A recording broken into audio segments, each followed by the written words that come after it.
Шилтэй болохоор хөөрөх юм байна. Шилтэй болохоор хөөрөх юм.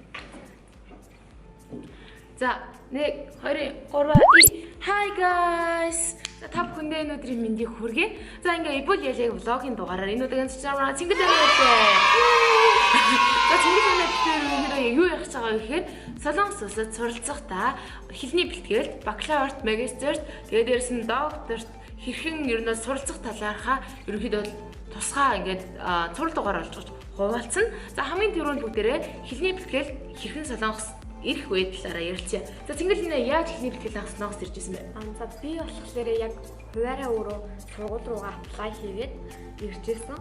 Тэгээд ерөнхийдөө бол яг одоо өөрийнхөө орохыг хүссэн сургуулийнхаа вебсайтыг хайж болоод тэгээд вебсайт руу оронгууд яг одоо хэлний бэлтгэл юм уу, эсвэл их сургууль юм уу гэд гараад ирдэг.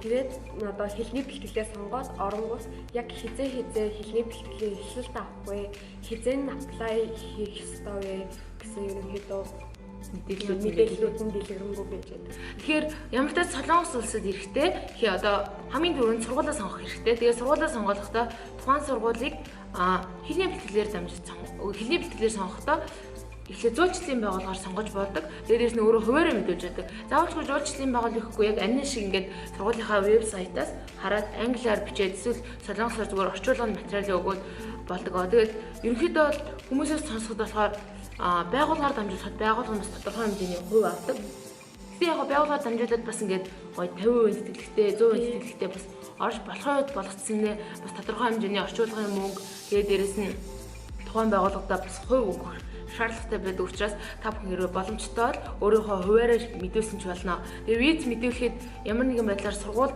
чинь зөвшөөрөл аваад урилгачийн ирсэн байхад тохиолдолд ямар нэгэн байгууллагаар дамжуул хурдан гарна эсвэл хуваараа дамжуулвал хурдан гарна гэсэн тийм бол визний ойлголт байхгүй. Яг гэвэл нэг л хичээл сайдын яам дээр очиж байгаа учраас бас түүнийг анхаарч үзэх нь зүйтэй хаа гэж бодож байна. За тэгээд сургуулаа ер нь бол сургуулаа судлахдаа хэрхэн судалж яаж сургуулаа олсон бэ? Би болохоор ерөнхийдөө манай хамаатны ихч яг Ива эмэгтэйчүүдийн их сургуулийг яг их сургуулийн төгссөн. Тэгээд тэр ихчээсээ ерөнхийдөө одоо мэдээлэл аваад энэ сургууль ерөнхийдөө бол Солонгосточ тэр ер нь бол дэлхийд ч тэр ерөнхийдөө нэр хүнд аягүй сайтай, сургалтч сайтай. Тэгээд яг нөгөө нэг эмэгтэйчүүд сурдаг болохоор эмэгтэйчүүдийн манлайл гэсэн одоо яг гол одоо зарчим юм уу сургалтын системийг барьж явдаг болохоор яг эмэгтэй хүний сурахад ер нь бол илүү дөхөн бөгөөд ирээдүйд нийгэмд гарахад яг эмэгтэйчүүд нийгэмд хэрхэн манлайлах вэ гэсэн талаар ерөнхийдөө бол нэлээд сайн ойлголттой болдог гэсэн учраас ерөнхийдөө хичээхаа зөвлөгөөг дагаад сургуулаа сонгосон. За миний бодлоор сургуулаа сонгохдоо болохоор хүмүүс өөрсдийнхөө мэргэжлийн чиглэлийг хангах хэрэгтэй. Одоо жишээ нь магадгүй барилга чиглэл эсвэл улс төр, эдийн засаг гэх юм бол ерөнхийдөө цаашдаа яг ямар сургуульд орох юм бэ гэдэг. Ялангуяа Солонгос их сургуулиуд ингээ монголчууд их мэддэг болчихсон. Ямар сургууль нь сайн бэ, ямар сургууль нь тийм бэ гэдэг ерөөс ингээ аягүй сайн мэддэг болчихсон учраас англиар ч байсан, солонгосоор ч байсан магадгүй англиар ингээд дэлхийн топ сургуулиудад Солонгос их сургууль яваад тэр сургуулаа сонгож болно. Тэгээд дээрэс нь ялангуяа мэргэжлэр хэрвээ бизнес администрашн мэргэжлэр явчихад Коньяква гингүүтээ эсвэл Кенжаква гингүүтээ өөрсдийнхөө бас ингээд мэргэжлүүдийг хайгаад яг нэгт ямар сургууль байдаг вэ гэд хамгийн дөрөв нэгт байдаг сургуулиуд байж тэмүүлэх хэрэгтэй. Тэгээд тэр сургуулийнхаа хэлний бэлтгэлд орол хамгийн сайн. Яагаад гэвэл тухайн сургуулийн хэлний бэлтгэлд орсон тохиолдолд дотоод шалгалтаараа одоо хэрвээ одоо нийт бол англи нийт Солонгос 6 төвшин байдаг. Тэгээд 4-р төвшнөөсөө дээш болоод өөрсдийнхөө бас нөгөө юу яагаад дотоод шалгалтаараа шууд дээшээ ороход илүү амар болоод идэг юм шиг санагдсан. Тэгээд дээрэс нь бас дээшээ орох юм бол бас нөгөө сургуультай бас сурж исэн юм чинь хэдүүлэг авах боломжтой. Тийм учраас анханасаа сургуулаа сонгохдоо яг тэр сургууль яг ямар сургууль эсхийг хүссэн. Тэгээ яг тэр хүссэн сургууль чинь мөн үү гэдгийг нэгтэлж үзэх хэрэгтэй. Тэгээ дээрэс нь хөлний одоо дээшээ бакалавр эсвэл магистр эсвэл докторт орохдоо ямар шаардлага бас хангах ёстойг нь бас судлах хэрэгтэй юм шиг санагдсан. Гэхдээ бас өөр хэлний бэлтгэлээс сургууль руу шилжиж болгочихсондээ бас айгүй тийм яригтай үйл ажиллагаа ингээ жоохон бичиг баримт тэгээ жоохон цогцолох юм жоохон ихтэй болохоор тэгж бас тэрэн дээр анхаармаар санагдсан. Тэгээд хуваараа мэдүүлэхээр бол надад л ингээд амар тийм цаюр үг гэдэг шүү дээ. Ингээд чөлөөтэй ингээ хүмүүсийн одоо та хуваараа мэдүүлэх бол ингээд ингээд өөр олон сургуулиудаас яг хүссэн сургууль руугаа ингээд apply хийж болно. Хэрвээ магадгүй байгууллагын мэдээлэл хүрэл тухайн байгууллагын гэрээт сургуулиуд зөвхөн одоо материал илгээх боломжтой гэж би боддог. Гэхдээ магадгүй байгууллагаар дамжуулсан гэсэндээ тухайн бас сургуулиас тэтгэлэг аваад бас цаашлаас нэ бакалавр магистрт бас амжилттай сурахад үгүйсэхгүй. За тэгээд тийм байна. За ерөөдөө сургууль сонголтын хувьд тийм байна. За хоёрдугаар асуудал хизээ ирэх вэ? Тийм хизээ ирэх аягүй чухал юм санагцсан. Яагаад гэвэл Солонгост болохоор 2 удаа эсэлт авдаг. Нэг нь 3 сар, 9 сар. Тийм. Одоо 3 сар нь болохоор яг манай Монголын 9 сарын 1 юм шиг тийм. Яг хичээлийн шинжил буюу одоо 1-р улирлын 1-р эхний жилийн 1-р улирал гэсэн үг. 9 сараас болохоор 1-р улирлын 1-р эхний жилийн 2-р улирлаас эсэлт орж болно гэсэн үг. Тэгэхээр 2-р улирал 1-р улирал нэг амар ялгаа байхгүй гэсэндээ 3 сар төрчвөл бүр яг эхнээсээ яг нэг орж байгаа хүүхдүүдтэйгээ цуг явж болно. Тэгээд дээрэс нь бас нөгөө хичээлүүд нь бас тажгүй хэлбэр хичээлүүдээ сонгож болно. За 1-2-оос болоод ирэнгүүт одоо нөгөө өмнө нь бас 1-1-ээс орсон хүүхдүүд чи 1-2-т явж яг тэр хүүхд чиг ингээд хичээл гарах үүднээс ер нь бол 3 сард орох нь илүү давуу талтай гэж хүмүүс үздэг юм лээ. За магадгүй цаг хугацааны үед 9 сард орж болно. Тэгээд Солонгост хэлний бэлтгэлийг 2 жилийн хугацаанд эзэмших боломжтой. 2 жилээс цааш одоо виз авах боломжгүй. Тэгэхээр 2 жил чинь болох юм бол магадгүй хүлээлгийн виз аваад сургуультай би материал өгсөн байгаа. Хариу гарахаар сургуультай хэрвээ тэнцэх юм бол орно. Тэнцэхгүй бол нутаг бүснэ гэсэн заалттай байдаг учраас 2 жилээ заавал хангах хэрэгтэй. Тэгэхээр 3 жил 4 жил ингээ байнга хэлний бэлтгээд сураад байна гэсэн ойлголт биш. Аяанда нөгөө 2 жил чи гүйцээд ирэнгүүт Солонгосоос ингээ гараа гэх тийм мэдээлэл байна. За тэгэхээр 2 жилээ гүйцэхээс өмнө магадгүй 3 сард эсвэл 9 сард ингээд орно гэх юм бол ингээд ерөөхдөө юугаа цагийн төлөвлөлтөй айгу сайн их юмтай санагдсан. Нэг улирал чинь 3 сар гэдэг тийм. Тийм нэг улирал ерөөхдөө 2 сар хагас байдیں۔ Яг хэвчлээ. Тэгээд бас голдоо амралттай. Ер нь амралт нэг 14 оноос дээш тийм. Тийм. Гэхдээ яг одоо тухайн одоо яг амралт нь одоо яг ямар улирал таарч ийн гэдгээс шалтгаалаад ерөнхийдөө 7-оос нэг 14 хоног бол хаяада 21 хоног. Тийм бол янз байдаг. Тийм. Тэгээ бодоод үзэнгүүт нэг улирал одоо 3 сар гэж бодож амралтайгаа нийлээд. Тэгэх юм бол та топик 3-аас дээш байвал ер нь хвчлэн сургуулийн залтууд бол топик 3-аас буюу 한국어 능력시험 3급 이상 гэдэг тийм болохоор топик 3 одоо багт топик 4 байвал илүү найдвартай гэж бодоод топик 4 авахын тулд та солонгос хэлний бэлтгэл топик 4-р анги хүртэл суух хэрэгтэй.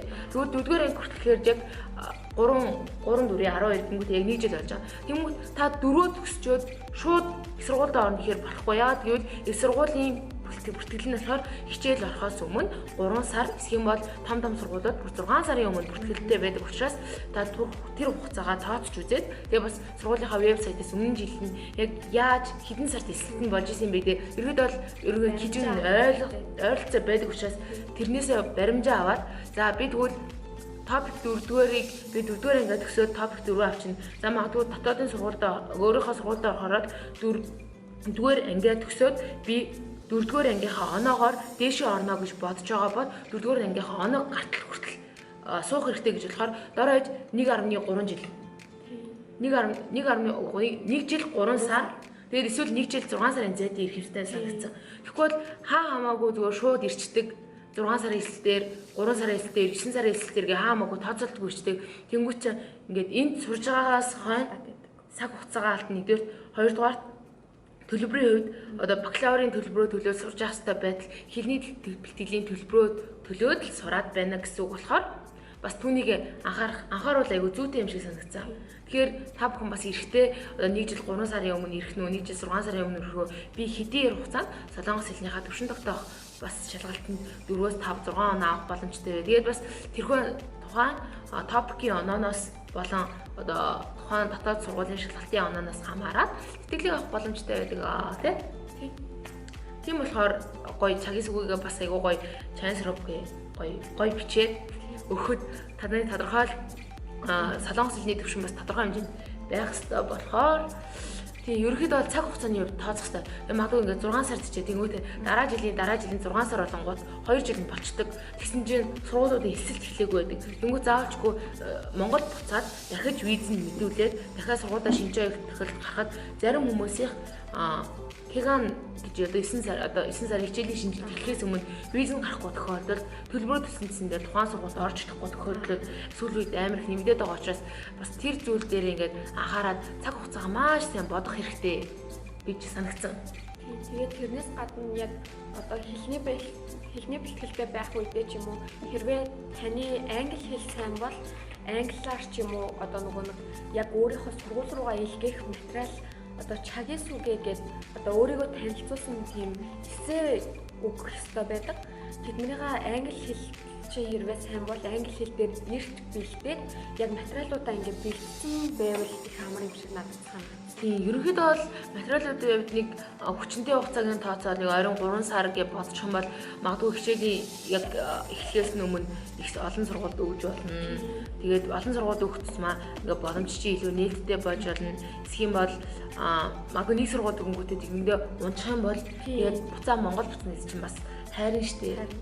Тийм болохоор тэргээ бодох хэрэгтэй. За хэлний бэлтгэл сурахад ер нь ямар байдаг вэ?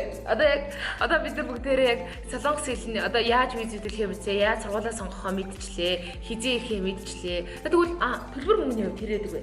Төлбөр болохоор ерөнхийдөө сая 300-аас дээш сая 300-аас 2 саяын хооронд ерөнхийдөө 3 сарын төлбөр. Тийм 3 сарын төлбөр.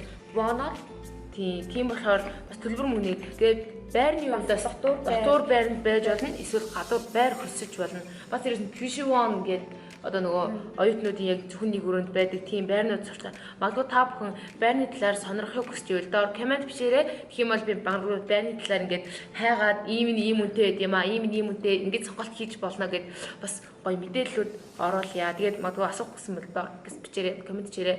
За тэгвэл байрны талаар ярихаа өнгөрөөд сургуулийн төлбөрийг ерөнхийдөө бол тийм байдаг. Эхний ээлжинд эрэхтэй 6 сараар хийдэг.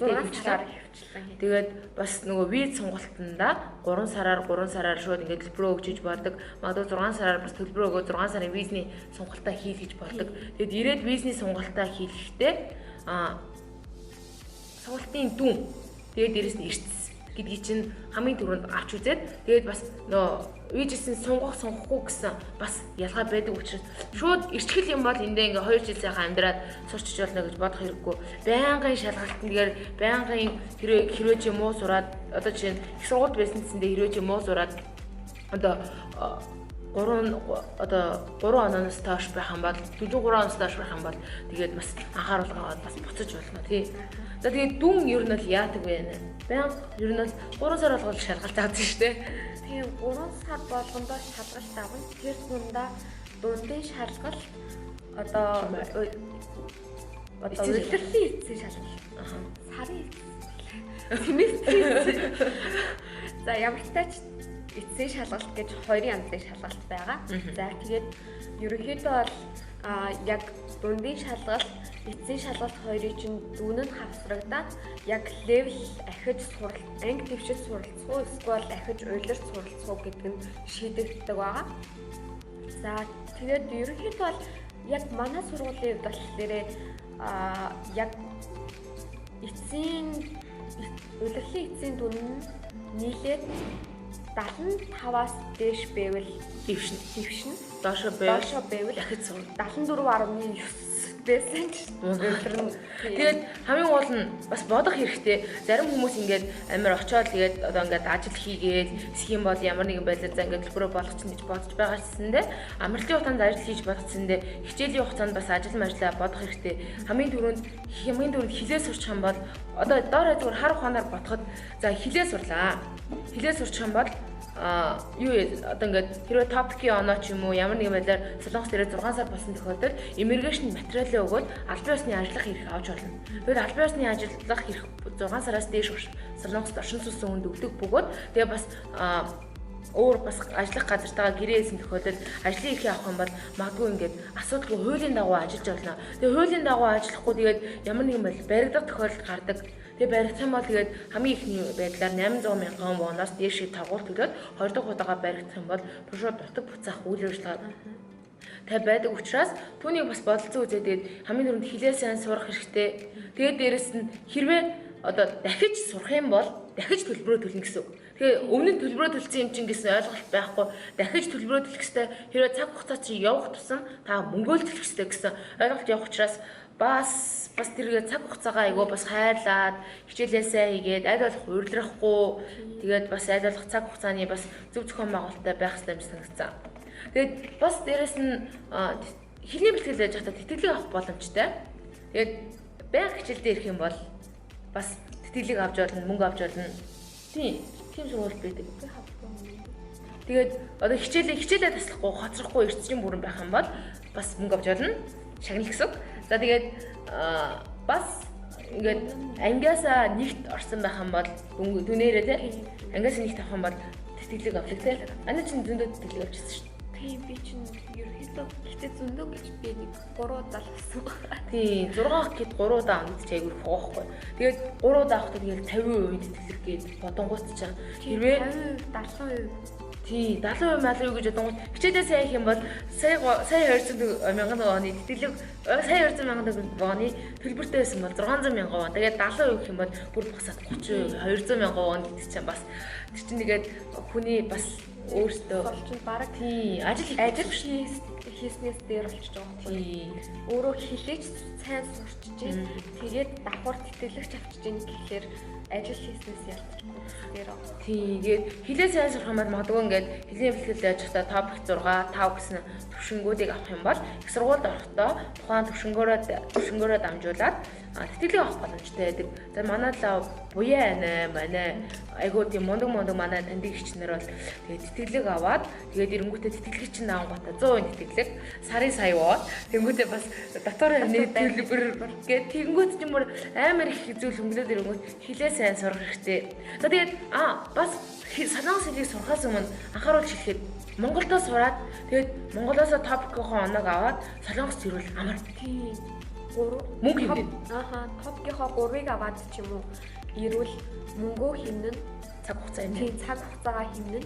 Тэгээ ерөнхийдөө яг Монголдоо сурсан болохоор яг ингээ Монгол хүмүүсийн ингээ яг монгол хэлээрээ сурж байгаа болохоор яг ч үгүй ерөнхийдөө бол давуу тал ихтэй. Гэхдээ яг энд ирээд сурвал яг солонгос багштай ярилцаад ингээ хичээл сонсоо явж байгаа болохоор сонсголын тал дээр бол нэлийн сайжрна гэсэн үг. Гэхдээ хэрвээ яг 3 дугаар топикийнхоо 3 дугаар төвшинг даваад ч юм уу эсвэл топикийн 3 аваад ирэх юм бол яг та өөрөө ингээд одоо үзэх ёстой энгийн наад захын дүрмүүдээ мэдсэн, энгийн наад захын үгийн сантай болцсон. Ингээд ирэх учраас ерөнхийдөө бол яг ирээд солонгос багштай тийм солонгос багштай ингээд хичээл суувал бүр илүү сайжрах ер нь бол магадлал. Тийм. Хүмүүс чи ер нь бол бараг топик 3-4 аваад ирээд тэнгуүтэй шууд их сургуультай ороод тэгээд завчраар нь бас солонгослыг сайжруулад явд юм байлээ. Тэгэх юм бол айгүй Монголд арай солонгосыг бодол хямдхан шүү дээ. Тэгээ хямдхан дээр нь сайн сураад топикийнхоо оног авчвал айгүй сайн. Нэг талаараа Монгол тийм давуу талаа гэсэндээ нөгөө талаараа хэрвээ солонгос хэлээр сурах юм бол нэгдүгээр их сургуульд орохоос өмнө их сургуулийнхаа талаар судлаа. Яг орчинд нь ирээд солонгос хүмүүстэй баг болж хамтарч ажиллахад хэр байдаг вэ? Ажил хийхэд хэр вэ? Хамаагүй зүгээр шууд их сургуультай очиод тэгэл яаж ажиллаа авахаа мэдэхгүй эсвэл яаж одоо юу яхаа мэдэхгүй байх юм бол солонгосын нийгэм дасгаа мэдэхгүй байх юм бол бас хэцүү байдаг учраас бас нэг талаараа солонгос сурах тийм давуу талтай, нэг талаараа Монголдоо сурах юм бол мөнгө болон цаг хугацаа юм давуу талтай. Тэгээ Монголд айгуу тийм сайн сургуулийн төвүүд байт юм билээ. Тийм одоо ерөнхийдөө солонгос хэлний сургалтууд нэгдээд байгаа. Тийм болохоор ерөнхийдөө яг одоо ингээд яг анх ингээд солонгос хэл мэдгүй ирсэн миний зүгээс бол яг хандаж хэлэхэд ерөнхийдөө бол яг анхны шатны мэдлэгтэй болоод ирсэн нь ерөнхийдөө бол нэгэн зээл гэж бодож байгаа. Яг тэгвэл яг ингээд нэгдүгээр төвшнгөөс ингээд орж байгаа учраас яг өөдөөс ингээд солонгос багш ингээд солонгосоор зүгээр ингээд яриад тэгвэл тэгэл эхний нэг семестр бол баг эхний нэг одоо левлийн баг тийм хагас нь баг баг тэр багшийн юу ярьж байгааг ойлгохгүйгээр явчихж байгаа байхгүй. Тэгээд яг хагасаас нь болоод ирэнгүүт бас яг одоо чихонгоогоод ирдэг ч юм уу эсвэл одоо өсөг одоо дүрмээ мэддэг болоод ирдэг ч юм уу. Тэгэхээр ерөнхийдөө бол гайг болдог. Тийм шүү, яалтчгүй одоо ингээд ядаж үсгээ сураад эсвэл нэг ойролцооны байр амьдралдаа ирэл үгээ сураад ирсэндээ тэгэхгүй бол хүүхдүүд бол сурцсан ирд юм билээ. Ялангуяа хятадууд бас дээрэс нь нөгөө ингээд цээжлэх чадварсай. За манай монголчуудсэндээ дөц хөтсөндөө тэд нар нөгөө яг ингээд хан зороод ирэнгүүт Солонгос, Япон, Хятад гурвч ер нь бол ханзаараа ер нь бол ойролцоо учраас солонгосчууд хятадд аягүй төрөлөө яваад ирдэг. Тэгээ монголчуудсэндээ үгүйсэхгүй гэсэндээ сураад ирэх юм бол айгуу тийм одоо үгүйсэхгүй. Тэгээд дээрэс нь сэтгэлэг сургуулийн төлбөр дээр ямар санаа зов асуудалгүй болчихно. Тэгээд дээрэс нь одоо ингээд эрэхтэй сургуультай одоо ингээд би математик топ 2 дугаар төвшөнтэй шууд 3-аас орж болно гэх мэтчлэн ингээд 2 баг чимэр хэдэн 3 сая вон хэмжиж байгаа байхгүй. Тийм юм чи бас тэгэж өөртөөхөө боломжийг хэлээд цаг зав байвал бас солонгос хэлээ сайжруулад тэгээд Монгол цэндээ бас солонгос хүмүүстэй хамтарч ажиллах зүйлүүд байдаг. Тэгээд бас өөр гоё бас манай бас юуны мөрөөдлийн гэрэл дэлгүүр маань топикийн бас тийм сургалтууд явуулдаг. Тэнд бас манай солонгос төгссөн цомэгч мань байгаа. Цомэгчээс зөвлөгөө аваарай. Тэгээд бас тиймэрхүү зүйлүүд байдаг учраас магадгүй та бүхэн мэдхийг хүсвэл комент хийчихвэл эсвэл ингээ холбогдож болно. Тэгээд бас хүмүүс маш их асуудаг ямар сургуульд орох вэ? Эсвэл бол тэр сургууль ингээ жуулчж өгөөч гэд. Бид хоёр ямар нэгэн бас жуулчлалын байгууллагатай холбоогүй учраас жуулчлах боломжгүй. Тэгээд та бүхэн магадгүй энэ дээр яг уу энэ доор ингээд сургуулиудын бүх байдаг вебсайтыг оруулаад өгье. Тэгээд тэрэн дээр бүгд солонгос болон англиар байгаа. Тэнгүүтээ хэлний бэлтгэл хийсэг. Тэгээд дээрэс нь бакалаврт, магистр, докторт хийсэг бүх зүйлүүд нь байдаг учраас та бүхэн бас тэргээр зочлоод бас өөртөө бас үзээд үзээрэй. Тэр нь ингээд бүх солонгосын сургуулиуд байдаг. Айгу амар. Тэгээд дээрэс нь хизээ шинжаан буюу одоо ингээд эсэлтэй авах хугацаа бэ гэдгийг бас ингээд тодорхой байдаг учраас та бүхэн тэрэн дээр бас ингээд үзэж болно. Тэгээд бас нэг их сургуулиудын нэг дэлхийн ранк гэдэг шүү дээ. Яг тийм бас нэг вебсайтыг оруулж өгвөл. Энд дээр оруулчлаа. За тэгээд та бүхэн өөр гоё хэлний бэлтгэлийн талаар өөр зүйл чи үүдгэлээ. За хэлний бэлтгэл төгсөөд их сургуультай орно. Их сургуультай орохдоо түрүүн бас чагийн сүгэ KXO буюу study plan тэгвэл өөрийнхөө бас юу бичих хэвээр хувийн өөрийн танилцуулга бичих хэвээр. Тэгээд энд ирээд бас ингээд хэлний бэлтгэлийн хажуугаар зөвхөн ажил хийх байхгүй. Нийгмийн ихээр үд ажиллагаагаа нийгэмтэй ингэж оролцож солонгосуудыг харьцаж эсвэл юм бол ямар нэгэн байдлаар ингээд магадгүй их сургууль төгссөн ихч нартай одоо ингээд танилцж та магадгүй хүрээлэлээ тэлнэ. Бас дээрэс нь өөр гоё боломжуудыг нээж болно. Жишээ нь одоо манай өөрийн бас Dream Project гэдэг төсөл бид хоёр хоёулаа Dream Project төслийн одоо багийн гишүүд. Dream Project төсөл нь яадаг вэ гэхээр солонгосын одоо Green Asia гэдэг компани байдаг. Тэр компанид тэр одоо нутримс байгууллагатай хамтраад сайн дурын үйл ажиллагаа хийдэг. Тэгвэл сайн дурын үйл ажиллагаа хийх юм бол та бүхэн бас ингээд оноо цуглуулад дараа нь солонгост бас амьдрах хэрэгтэй болж байдаг тийм. Тэгээ амьдрах хэрэгтэй ингээд тодорхой оноонууд цуглуулдаг. Тэр онооны чинь бас нэг онооыг нь бас тэрхүү сайн дурын үйл ажиллагаа хамардаг учраас тиймэрхүү зүйлүүдийг хийх хэрэгтэй. Бас нийгмийн үйл ажиллагаанд оролцож хүмүүстэй танилцаж бас айгуу гоё хуйлдан хийж тэгээ солонгоцчууд тийм. За тэгээд өнөөдөр бит хоёр та бүхэндээ ингээд сургуулийн хэлний бэлтгэлд хэрхэн суралцах талаар зүйлийг орууллаа. Дараагийн дугаартаа бакалаврт хэрхэн суралцах талаар мэдээллийг оруулаад мөн Т1 буюу магистр тэгээд дээрэс нь докторт суралцах бас зүйлүүдийг оруулж өгнө. Тэгээд дээрэс нь солонгос хэл сурах зүйлгээ, англи хэл сурах зүйлээ битээр бас хуваалцсан авахгүй гоё. Subscribe дараарай. Тэгээд манай аниг бас Instagram-аар дагаарай. Бас миний Instagram-ыг дагаарай. За тэгээд баяртай. Тэгээд дараагийн дугаараараа уулзцгаая.